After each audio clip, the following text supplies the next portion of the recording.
Heading into next season, the Premier League title race looks really interesting. Honestly, I think it can go either way. This could be a traditional Man City v Liverpool kind of shootout, 90 plus points for both teams, where they're going on ridiculous win streaks. Or we could just get a bit of a free-for-all, the sort of season where it's a low points total to win the league, a little bit like last year really, and where we're just getting, a lot of random results, teams taking points off each other, and you've got multiple teams in the mix. So in this video I'm going to have a look at a couple of the teams that are up there near the top of the league and what their credentials are, and basically going to try and work out which way it's going to be. I'm going to sort of mention 5 teams in this. Unfortunately my team Tottenham aren't going to be one of them. I mean, even though I'm a fan, I'm a bit optimistic, quite happy about my club at the moment, we're just not going to be anywhere near challenging for the league. But if you are interested in Tottenham, I did do a video on the Kudus and Gibbs-White signings, and it covers a load of stuff about Spurs heading into next season. So I guess watch that if you're interested. Realistically, I think only 3 teams have a real shot at actually winning the league: City, Liverpool and Arsenal. But I also want to mention Newcastle, because their transfers are interesting. They're definitely in a good Champions League race. And I'm probably obligated to mention Chelsea because of that competition they won. I thought they played well in the final, I'll give them that. But they sort of just played like how Newcastle play, like a lot of physicality, a lot of aggression. So I don't think you're going to win a league playing like that, but I'll mention you a tiny bit. So the first team we've got is Newcastle, who have recruited 3 main players. Elanga here, Ekitike here, and, well, actually they haven't recruited Scalvini yet, but they're linked with him. And that sort of shows the intent of what I reckon they're going to try and do. Because Scalvini is probably the most interesting option, because he's a centre-back who is not scared to play in midfield a bit as well. So he can push up and also drop. And that is very interesting, because at the end of last season, Eddie Howe wasn't scared to go into a back 5. Sort of this kind of thing. I think Lewis Hall was injured, so we had like Livramento on the left, but this would probably be the strongest back 5 if you had Scalvini. So here's a little 5-3-2 for Newcastle. Not too much, not too much to say. We know how a 5-3-2 works. The team would be very solid in their structure. But they have options, because in possession, if we give them the ball, Scalvini can go here, he can push up. The wing-backs can go really high. We know Livramento and Hall, they're very, very good, very dangerous wing-backs, and they can get a lot of goals and assists. Then you've got obviously the front 2, which can be formidable. I mean, Ekitike maybe drop, Isak go on. It's super dangerous. And then obviously the midfield 3 can sort of go around here. They're all very talented players. Probably Joe Linton a bit further forward, I'd say. So it can maybe look like this. And I think any Newcastle fan would look at this and think, looks really good. But what it also gives them freedom to do is go into the structure like last season, the 4-3-3 with the 3 in midfield. All it would be is Scalvini replacing Joe Linton, which probably means that Bruno plays a little further forward. But because Scalvini can go into the back 5, I wouldn't be surprised to see Eddie Howe do this. Obviously, a lot of Geordies would say, well, we want Joe Linton in the team, but in a different accent. I don't have that one in my repertoire. I'm not even going to try it. But, I mean, surely you guys can accept that Bruno and Tonali, they're really very good midfielders, and having this option to go back, it's just more valuable. Obviously, also they're in the Champions League, meaning the likes of Joe Linton, they'll play some games. Take him out, that's still a good looking team. Maybe in one game, maybe Isak's injured, and then Ekitike's up there. Still a good front 3, Gordon. You got Botman, Trippier. I think the depth is underrated. I know a lot of people saying Newcastle don't have squad depth. I think they do, and I think that this option, it can be so effective for them, because you just see the amount of teams that struggle when they face a back 5, face a low block. And if Newcastle have the option to play like that, with a guy who's a great centre-back and midfielder, it could be revolutionary for them, because still, when they want to dominate a game, they're in possession, they can go back to what they know. This midfield 3, aggressive, high pressing, no problem. But it just gives them options, and I think that'll make them really dangerous into next season. Next, we're going to quickly cover Chelsea and Arsenal. I'm not going to talk about them too much. You heard from the start, I'm a Tottenham fan. I'm biased anyway, so I don't think my opinions would really be that fair. But I also don't really want to cover them because, well, it's not very fun, is it? Chelsea, as I said, they did well at the Club World Cup, but I think in the league they looked quite stale at times last season. Maresca might change the system. Will they be challenging for the league? I'm not sure, but I mean, I'll say that Palmer and Caicedo are very good players because they just are. I'm big fans of them. And in terms of Arsenal, well, I've said what Gyökeres in. I mean, who knows what's going to happen? He could score 30 goals and it could change everything for them. But again, I'm biased, but I don't think he will. Shock. But I mean, coming from the Portuguese league, it's hard to really say. And also the fact that I think this might slightly hamper their build-up play, having a guy who's maybe not going to be as involved as a Havertz or even a Marino. So that's all I'm going to say about them. Let's move on to Liverpool. So Liverpool heading into next season look very, very interesting. They've obviously bought Wirtz in, Frimpong and Milos Kerkez. And, you know, they might bring someone else in, looking at Mateta as a player who's been linked, which is very interesting, and I'll get on to him in a little bit. So the way they're going to probably line up, and we're never quite sure with Slot, he changes things around quite a bit, but we're probably going to see something like this. So Gravenberch, that's the wrong thing to put, that's meant to be a triangle. So you're going to have this between Gravenberch, Virgil van Dijk and Konate.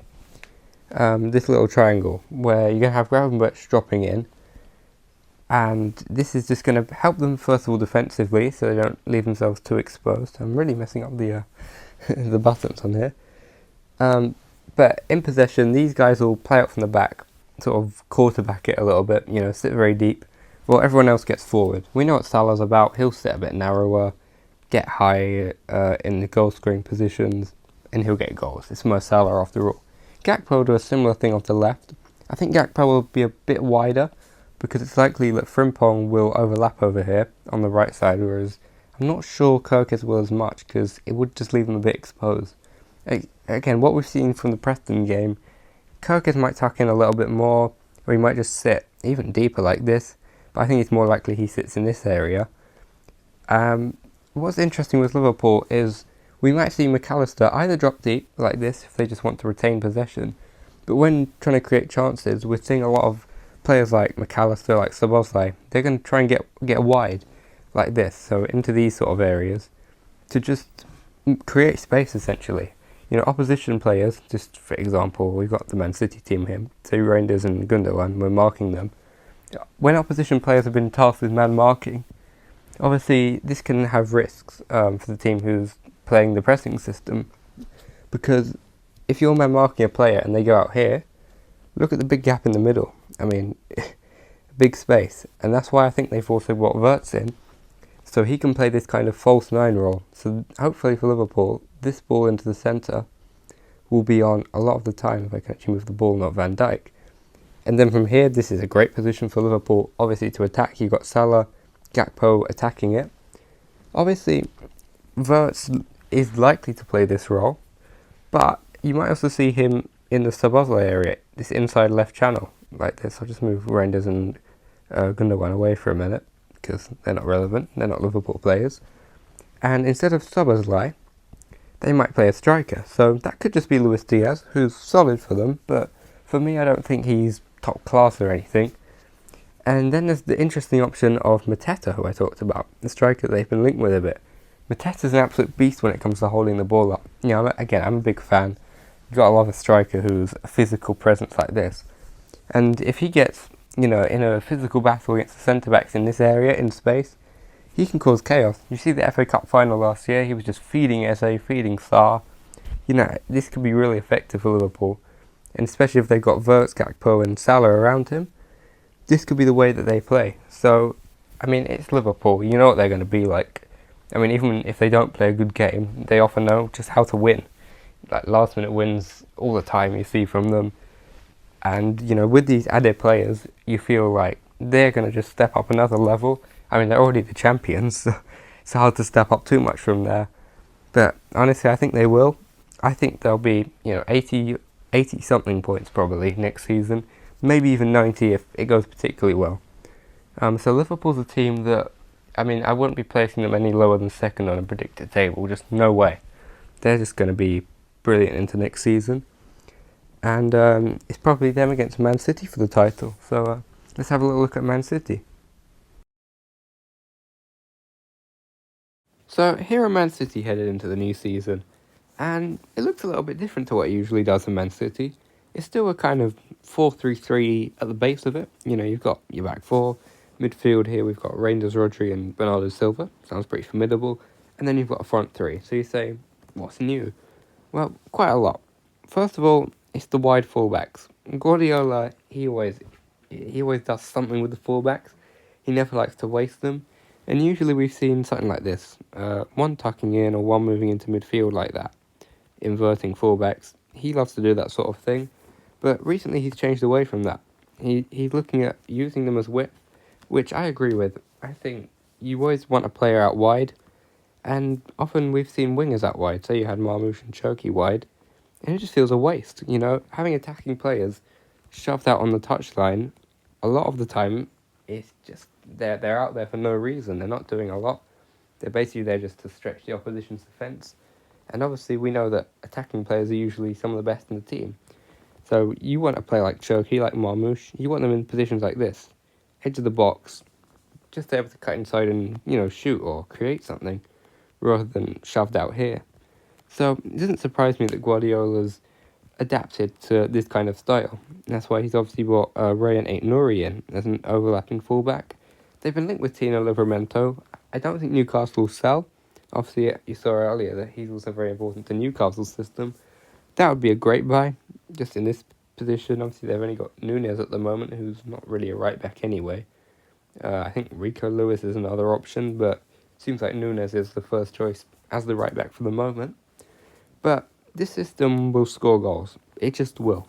As long as Pep keeps playing like this, Man City will be the top scorers in the league. I can bet a lot on that. As long as they keep to this system. You've got Haaland, you've got these dangerous attackers. Sometimes he'll play Docker and Savino, probably against deeper blocks, to add some pace. You've got Rodri dictating from here. These guys, high and wide, it's very good. But this is what it'll look like when they've got the ball. So they'll be camped in, you know, high up the pitch. Silva will push up. Reinders will to a good extent.